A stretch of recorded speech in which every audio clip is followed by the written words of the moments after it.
En su libro Neoporfirismo, hoy como ayer, de 391 páginas que publica la editorial Grijalvo, Andrés Manuel López Obrador nos demuestra cómo hemos vuelto al pasado y repetimos como animales en torno a la noria todo lo que nos impidió avanzar.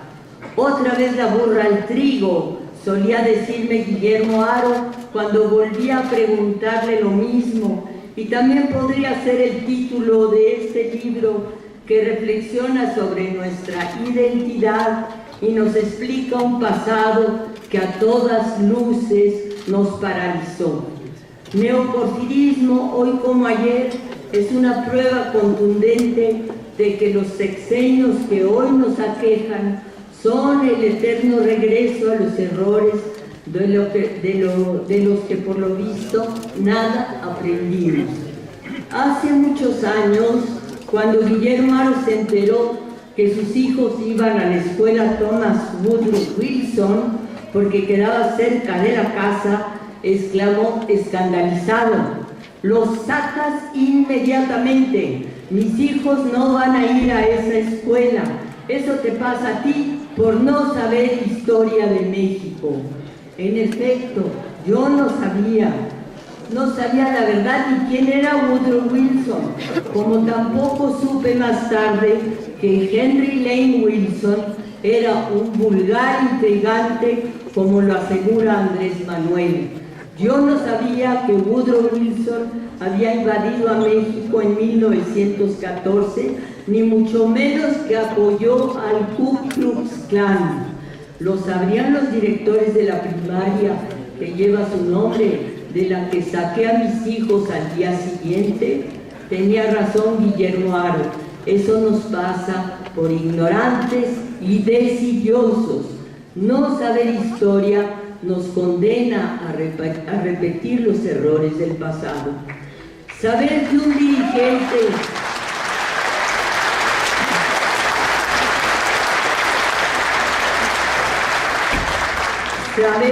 dirigente de la talla de Andrés Manuel López Obrador se ocupa de la historia y escribe sobre ella es una garantía y una seguridad de que nos encontramos frente a un hombre que tiene espíritu de continuidad.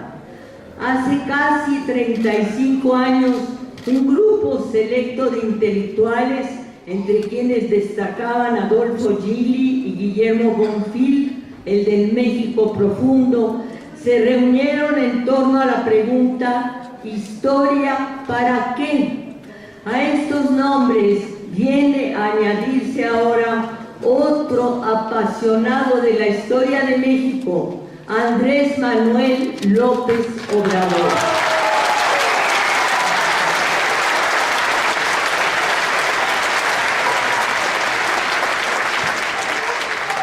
Nuestro añoradísimo filósofo Luis Villoro decía que la historia responde al interés de conocer nuestra situación presente. Y si hoy yo me pregunto ¿para qué escribe historia Andrés Manuel?, busco algunas respuestas en los libros de anteriores historiadores, por ejemplo, el que publicó la editorial Siglo XXI, Historia para qué. Como lo dice Villoro, aunque no se lo proponga, la historia cumple la función de comprender el presente. Villoro quiso unir a los intelectuales con la izquierda y por lo pronto él mismo recorrió el país con otros dos grandes mexicanos, Heberto Castillo y Demetrio Vallejo. Y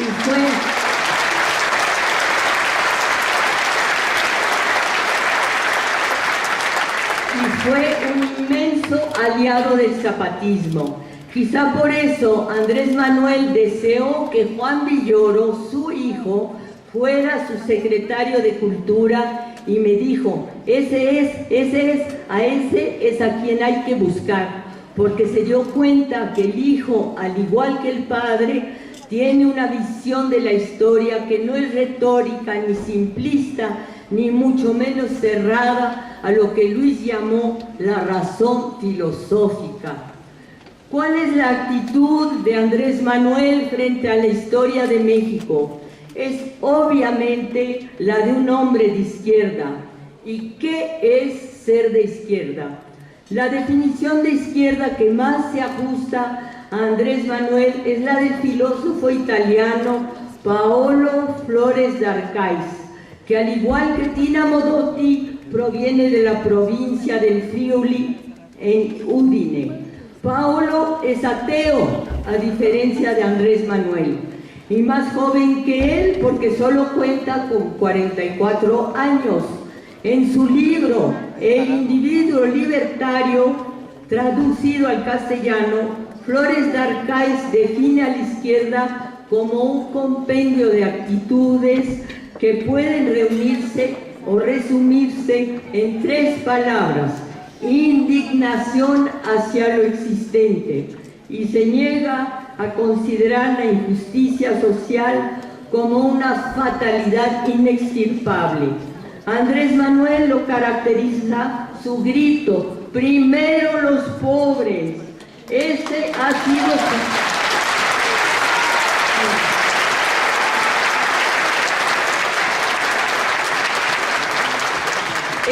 sido su lema, el sello de todas sus batallas y el de su conducta personal. No hay uno solo de sus miles de mítines en el que no denuncie la injusticia social y las trampas políticas que impiden que vivamos en un Estado de Derecho. Su obstinación es una garantía, sus recorridos por toda la República una constancia de que para él la consulta popular, además de una regla política, es su regla de conducta. ¿Están ustedes de acuerdo? Pregunta. Levanten la mano si creen que tal o cual resolución es la correcta. Sujetos a una intensísima campaña de radio y televisión, los ciudadanos nos preguntamos qué autoridad tenemos y dudamos si va a ser respetada nuestra idea de las cosas. Por eso el trato respetuoso que nos da Andrés Manuel va mucho más allá del abrazo para la foto en el periódico o la valla de manos estiradas. Finalmente, Andrés Manuel escribe historia para avanzar en la interpretación del mundo, para transformar a la sociedad, para participar políticamente, para defender principios y causas sociales, para denunciar esto y mejorar aquello, como lo dice José Joaquín Blanco, y también porque en él, en Andrés Manuel, hacer historia es una inclinación natural. La historia le gusta y escribirla es fortalecer nuestra conciencia colectiva, recuperarla y finalmente construir la identidad del único país que tenemos, México. Luis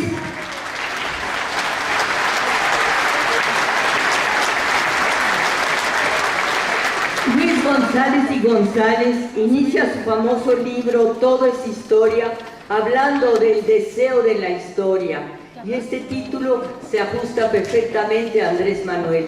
Para el historiador Luis González y González, el deseo de saber historia es universal. Sin embargo, lo que suele interesarnos son las malas acciones o la vida privada de nuestros verdugos, y don Luis González y González las llama fechorías.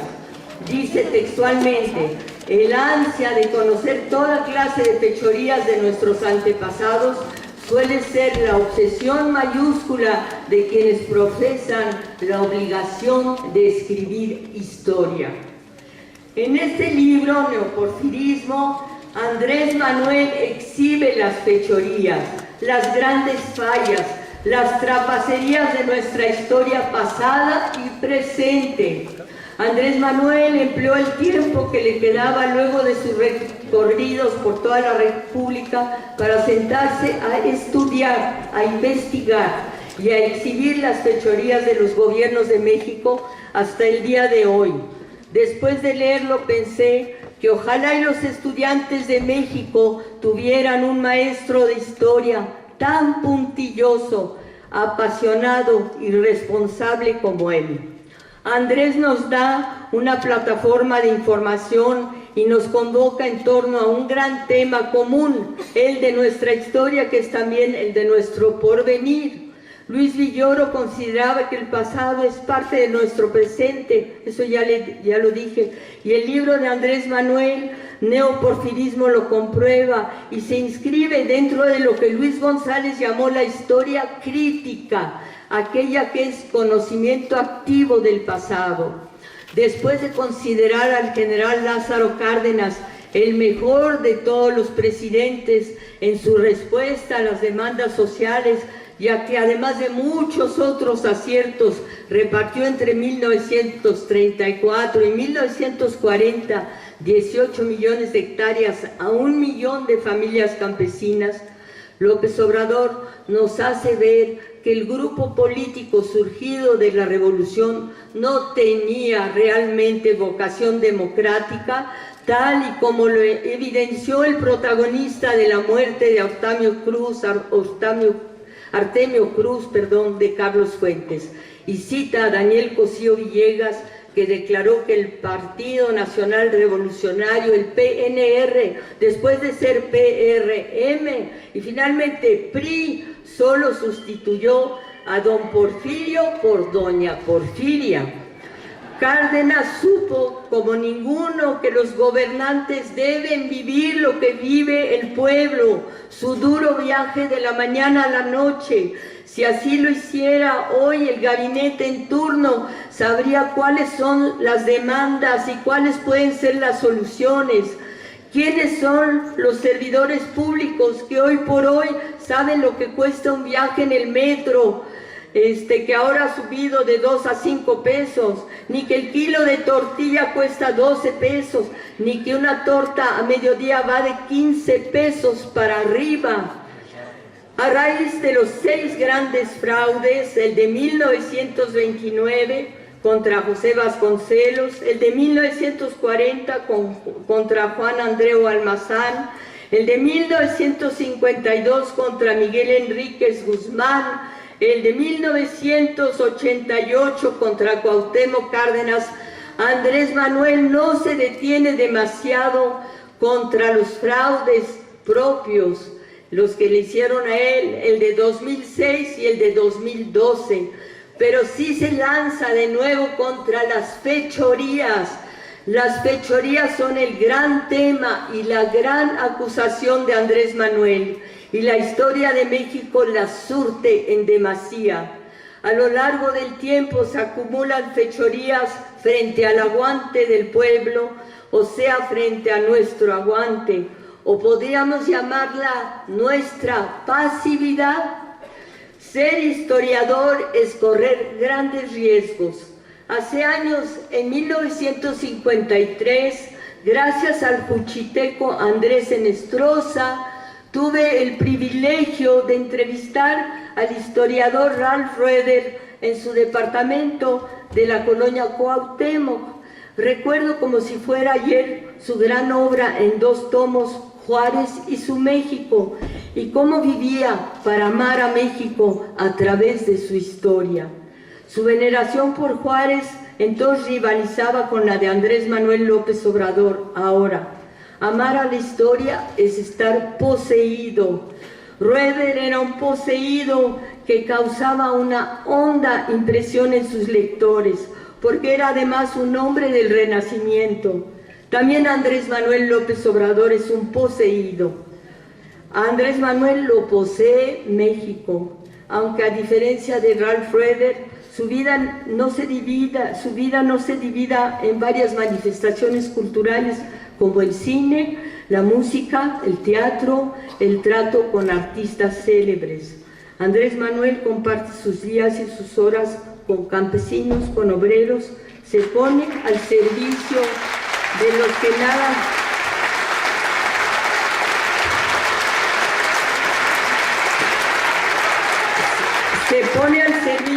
los que nada tienen y les ofrece cambiar su condición miserable. De ellos son testigos los pueblitos más olvidados, a los que nunca regresan los candidatos después de prometerles el oro y el moro. Escucha sin desesperarse a la misma gente que escuchó Lázaro Cárdenas, la que nada tiene. Andrés Manuel podría decir lo mismo que Ricardo Flores Magón al afirmar que ha consumido muchos años de su vida en la lucha por la libertad. Andrés Manuel busca una patria indisoluble en que todo sea para todos y en la que todos tengamos la misma oportunidad, actitud muy distinta a la del neoporfirismo y a la de sus seguidores del PRI, que ahora Andrés Manuel analiza y condena, ya que desde hace más de 25 años lo único que conocen los mexicanos más pobres es el abandono y la codicia de los poderosos. Decía Carlos Monsiváis que no hay ricos más mezquinos y más bisoños que los ricos mexicanos. Viven como si no supieran que su propio futuro depende del futuro de aquellos a quienes tontamente ignoran. Ralph Waldo estaba dispuesto a morir por la historia en la que invirtió su vida entera y de hecho murió de amor. Andrés Manuel López Obrador sufrió un infarto el 4 de diciembre de 2013 y nos ha demostrado a lo largo de 13 años de entrega a todos los vientos y a todas las malpasadas que está dispuesto a jugársela por México.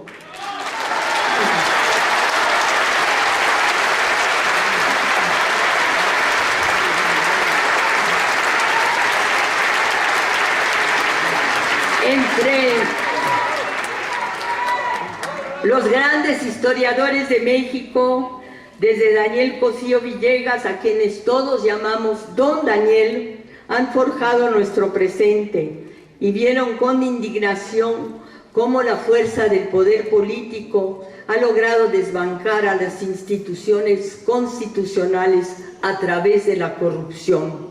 Nos gobierna una élite tramposa y manipuladora. El salario mínimo mexicano es 10 veces menor que el de Estados Unidos. Los relatos de los migrantes de Centroamérica y de México en busca de su salvación son una vergüenza. Nos preguntamos cuál es el futuro de nuestros jóvenes. De las fechorías recientes, la que más preocupa a Andrés Manuel es la de la reforma energética, el robo de todos los tiempos y el más irresponsable acto de traición a la patria. Según él, el llamado neoliberalismo no es más que neoporfirismo y toda su estrategia nulifica nuestro futuro. Entre los integrantes de Morena, muchos compañeros y amigos estaban más capacitados que yo para presentar el último libro de Andrés Manuel, Neoporfirismo, hoy como ayer. Así que le agradezco, como Dios manda, el honor totalmente inmerecido. Mi admirado y muy querido Lorenzo Meyer,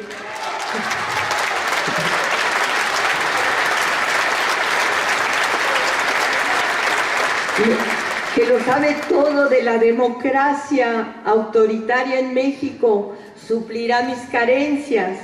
Mientras tanto, solo me resta decir, como mujer y como madre, que lo que más admiro de López Obrador, además de su capacidad de hacer historia, después de haber entrado él mismo a la historia, es su no violencia, su rechazo a la lucha armada, su reiterado llamado a que actuemos pacíficamente y su petición de racionalidad.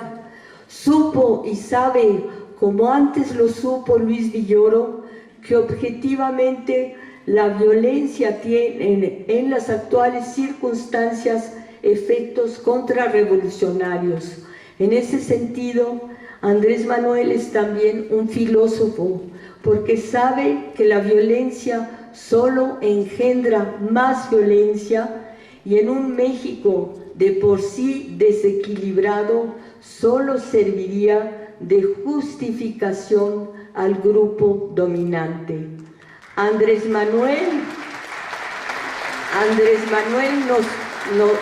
Manuel nos cuida, solo nos resta a nosotros cuidarlo a él.